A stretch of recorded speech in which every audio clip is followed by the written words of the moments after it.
സുജേട്ടാ നമസ്കാരം. നമസ്കാരം. സുജേട്ടാ, ലോകത്ത് വലിയ പ്രശ്നങ്ങളാണ്.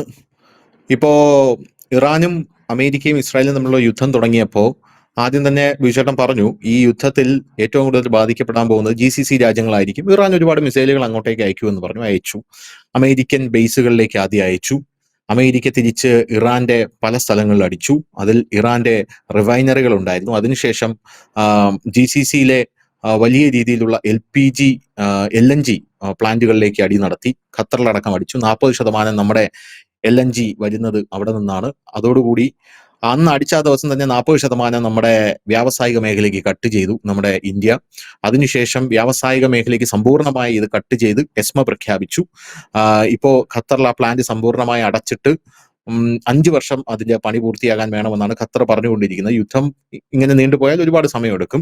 പിന്നെ Saudi Arabia, UAE, Bahrain, Kuwait, Oman ഇവിടെയെല്ലാം എണ്ണപ്പാടങ്ങൾ വളരെ ജാഗ്രതയിലാണ് മുന്നോട്ട് പോകുന്നത്. അരാംകോയിൽ ആക്രമണം ഉണ്ടായി. ഇവിടെ എല്ലാം ആക്രമണം ഉണ്ടാകുമ്പോഴും വേറെ സ്ഥലങ്ങളുണ്ടല്ലോ എന്നുള്ള രീതിയിലാണ് ലോകം മുന്നോട്ട് പോയത്. പക്ഷേ ഇറാന്റെ അടി ഇപ്പോ വേറെ രാജ്യങ്ങളിലെ ഓയിൽ റിഫൈനറികളിലേക്ക് മാറുന്നു, എസ്പെഷ്യലി യൂറോപ്പ്. കഴിഞ്ഞ ദിവസം നമ്മൾ എടുത്ത വാർത്തയാണ്, അമേരിക്കയിലെ ടെക്സസിലെ ഓയിൽ റിഫൈനറിയിൽ സ്ഫോടനം ഉണ്ടായിട്ടുണ്ട്. അത് വലിയ വാർത്തയാണ്. കാരണം അമേരിക്ക പോലും ഞെട്ടിപ്പോയൊരു സാഹചര്യമായിരുന്നു ഉണ്ടായിരുന്നത്. ഇതോടുകൂടി ലോകത്ത് സുരക്ഷിതമായിട്ടുള്ള ഒരു രാജ്യം എന്ന് പറയുന്നത് ഇന്ത്യയാണ് എന്നുള്ള ഒരു തോന്നൽ ലോക രാജ്യങ്ങൾക്ക് വന്നിരിക്കുകയാണ്. യൂറോപ്യൻ യൂണിയൻ സമ്പൂർണ്ണമായി നമ്മുടെ ഭാരതത്തിൽ നിന്ന് ഈ യുദ്ധത്തിന്റെ പശ്ചാത്തലത്തിൽ പെട്രോളിയം പ്രോഡക്ട്സ് വാങ്ങാനുള്ള നീക്കം തുടങ്ങിക്കഴിഞ്ഞു എന്നുള്ള റിപ്പോർട്ടാണ് പുറത്തു വരുന്നത്. കാരണം നമുക്കാണ് ലോകത്തിലെ ഏറ്റവും വലിയ റിഫൈനറി ഉള്ളത്. ആ റിഫൈനറിയാണ് ബോംബിട്ട് തകർക്കുമെന്ന് പാകിസ്ഥാൻ പറഞ്ഞത്. ജാംനഗർ റിഫൈനറി ഗുജറാത്തിലാണത്.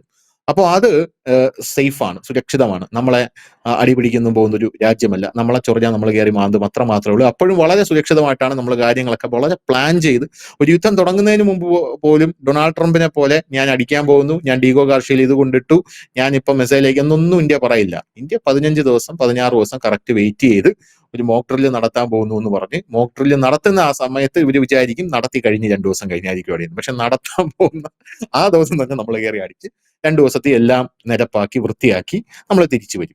അങ്ങനെയാണ് നമ്മുടെ ഒരു സെറ്റപ്പ് എന്ന് പറയുന്നത്. അപ്പോൾ ഈ ഒരു സാഹചര്യത്തിൽ നമ്മളെ വിശ്വസിക്കാൻ എല്ലാ രാജ്യങ്ങൾക്കും പറ്റും. ഈ സാഹചര്യങ്ങളിൽ നമ്മുടെ ഭാഗത്തു നിന്ന് ഒരു കച്ചവടം ഉണ്ടായി കഴിഞ്ഞാൽ അത് ശാശ്വതമായിരിക്കും എന്ന് അവർ വിചാരിക്കുന്നു. അപ്പോൾ അങ്ങനെ ഒരു നീക്കം തുടങ്ങുന്ന ഈ സാഹചര്യത്തിൽ ഇന്ത്യക്ക് ഒരു ലോട്ടറി ആണോ അത് എന്നുള്ളതാണ് പ്രധാനപ്പെട്ട ഒരു ചോദ്യം എന്ന് പറയുന്നത്. പല ആൾക്കാരും ഇതിനെ വിശേഷിപ്പിക്കുന്നത് ഈ യുദ്ധം കൊണ്ട് ഏറ്റവും കൂടുതൽ ലാഭം ഉണ്ടാക്കാൻ പോകുന്ന രാജ്യങ്ങൾ റഷ്യയും ചൈനയുമാണ് എന്നാണ് പല ആൾക്കാരും പറയുന്നത്.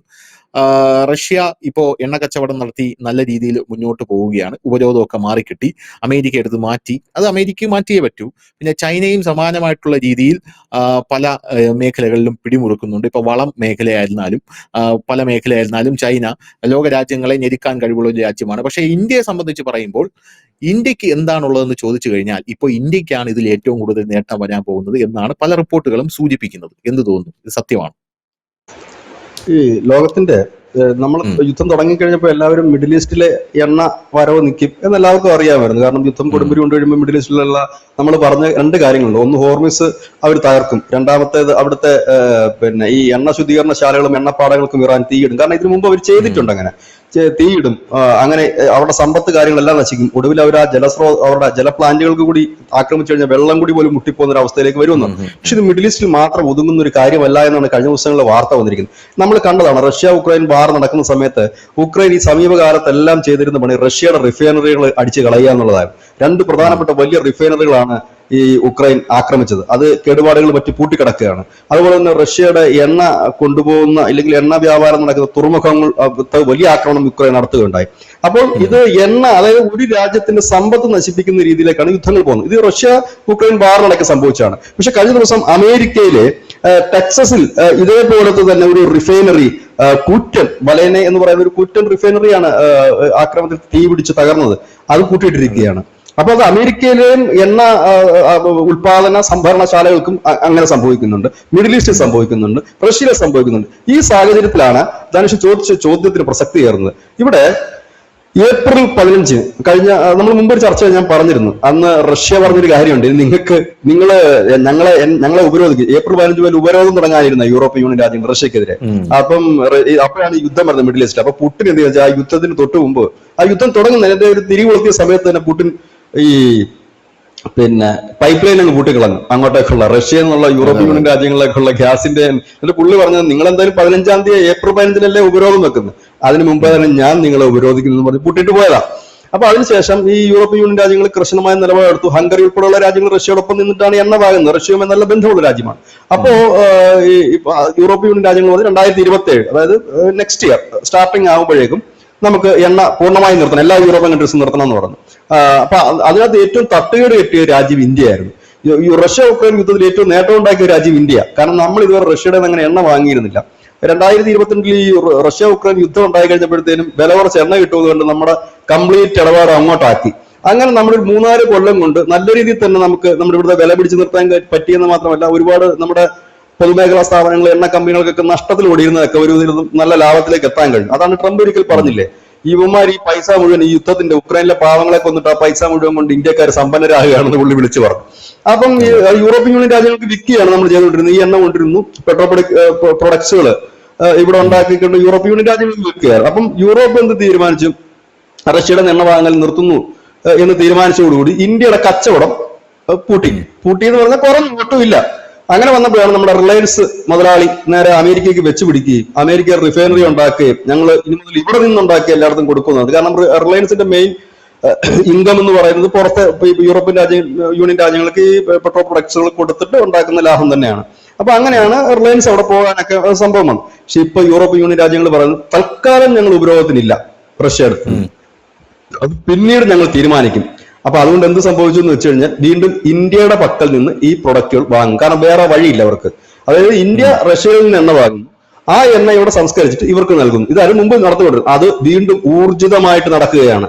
അതായത് വലിയ രീതിയിൽ നടക്കുകയാണ്. ഇതുകൊണ്ട് ഏറ്റവും വലിയ ഗുണം ആർക്കാന്ന് വെച്ചാൽ, ഒന്നാമത്തെ ഗുണം ഇന്ത്യയിലെ ഈ എണ്ണ മുതലാളിമാർക്ക് തന്നെയാണ്, റിഫൈനറികൾക്ക് തന്നെയാണ്. രണ്ടാമത്തെ ഗുണം ആർക്കാണെന്നറിയാവോ? സാധാരണപ്പെട്ട ജനത്തിന്. കാരണം ഇങ്ങനെ ഇവർ എണ്ണ വാങ്ങുന്നത് മൂലം അന്താരാഷ്ട്ര വില ഉയരില്ല. വില ഉയരാത്തിടത്തോളം കാലം അത് പിടിച്ചു നിർത്താൻ കഴിയും. ഒപ്പം തന്നെ ഈ ലാഭം ഈ എണ്ണ കമ്പനികൾക്ക് ഉള്ളത് കൊണ്ട് നമ്മുടെ നാട്ടിലെ സാധാരണപ്പെട്ടവന്റെ പെട്രോളും ഡീസലിനും 1 പൈസ പോലും കൂട്ടേണ്ടി വരുന്നില്ല.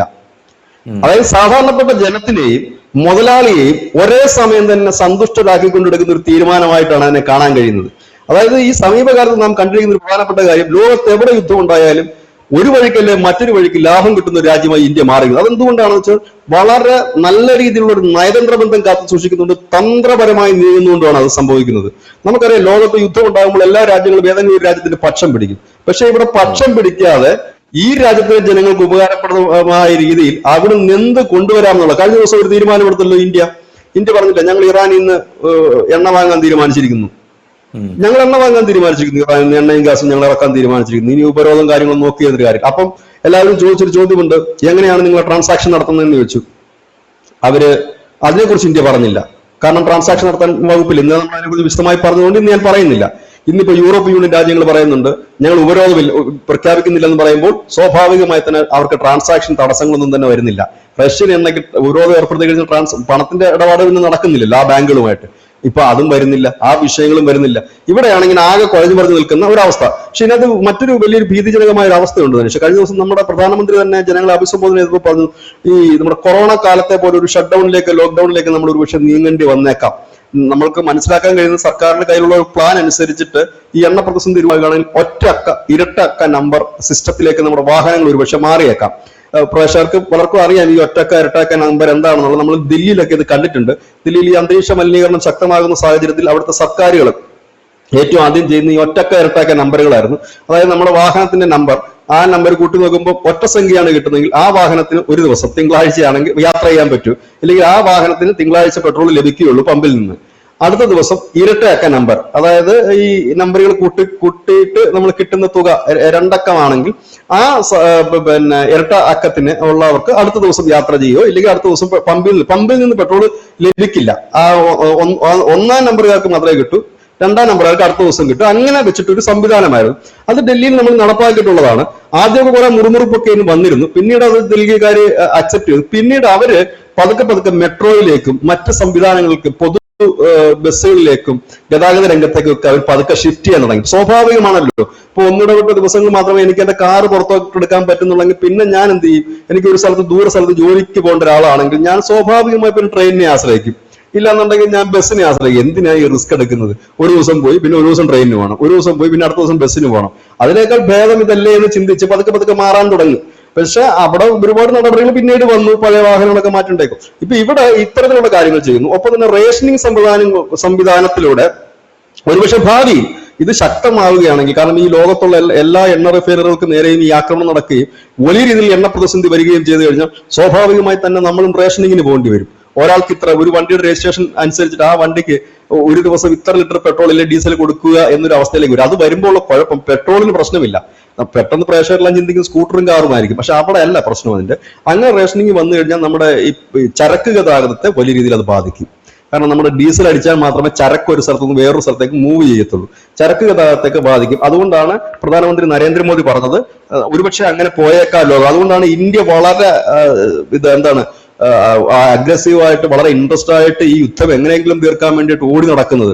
കാരണം നമ്മളെ സംബന്ധിച്ച് ഈ എണ്ണ വരവ് നിന്ന് കഴിഞ്ഞാൽ വലിയ പ്രയാസം. അപ്പൊ എല്ലാവരും ചോദിക്കും റഷ്യയുടെ നിന്ന് കൊണ്ടുവന്നാൽ പോരെന്ന് ചോദിച്ചാൽ, റഷ്യയുടെ നിന്ന് അതിനും മാത്രം ഇല്ല. ഇത് എല്ലാരും കൂടെ അല്ലേ ഒരു സ്ഥലത്തേക്ക് പോകുന്നത്. ചൈന കൊണ്ടുപോകുന്നുണ്ട്, അതിന്റെ ഭാഗത്ത് കുറച്ച് ഇന്ത്യ കൊണ്ടുപോകുന്നുണ്ട്, ഹംഗറി കൊണ്ടുപോകുന്നുണ്ട്, പലരും കൊണ്ടുപോകുന്നുണ്ട്. റഷ്യയുടെ നിന്ന് മൊത്തത്തിൽ ഇങ്ങ് വാങ്ങാൻ പറ്റില്ലല്ലോ.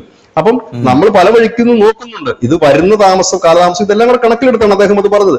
ഇത് കണക്കാണ് ലോകത്തിന്റെ പോക്ക്. ഇപ്പോഴത്തെ അവസ്ഥയിൽ ഈ യുദ്ധവും ഒരു തരത്തിൽ അല്ലെങ്കിൽ മറ്റൊരു തരത്തിൽ ഇന്ത്യക്ക് ഗുണകരമാകുന്ന ഒരു കാഴ്ചയാണ് കാണാൻ കഴിയുന്നത്. നമ്മളുടെ ലോട്ടറി അടിച്ചു എന്ന് വേണമെങ്കിൽ പറയാം, അതായിരിക്കും നല്ലത്. റഷ്യ ഉക്രൈൻ യുദ്ധമാണ് നമ്മളെ ഒരു വലിയ രീതിയിൽ നമ്മുടെ സാമ്പത്തിക രംഗത്തെ ബൂം ചെയ്യിച്ച ഒന്നായിരുന്നെങ്കിൽ ഇപ്പൊ ഇതും അങ്ങനെ വരുന്നു. അത് എത്രത്തോളം മുമ്പോട്ട് പോകുന്ന തരത്തിൽ ഇനി ഈ യുദ്ധത്തിന്റെ ഗതി അനുസരിച്ച് മാത്രമേ ഇതിന്റെ ഗതി നമുക്ക് പറയാൻ കഴിയുള്ളൂ.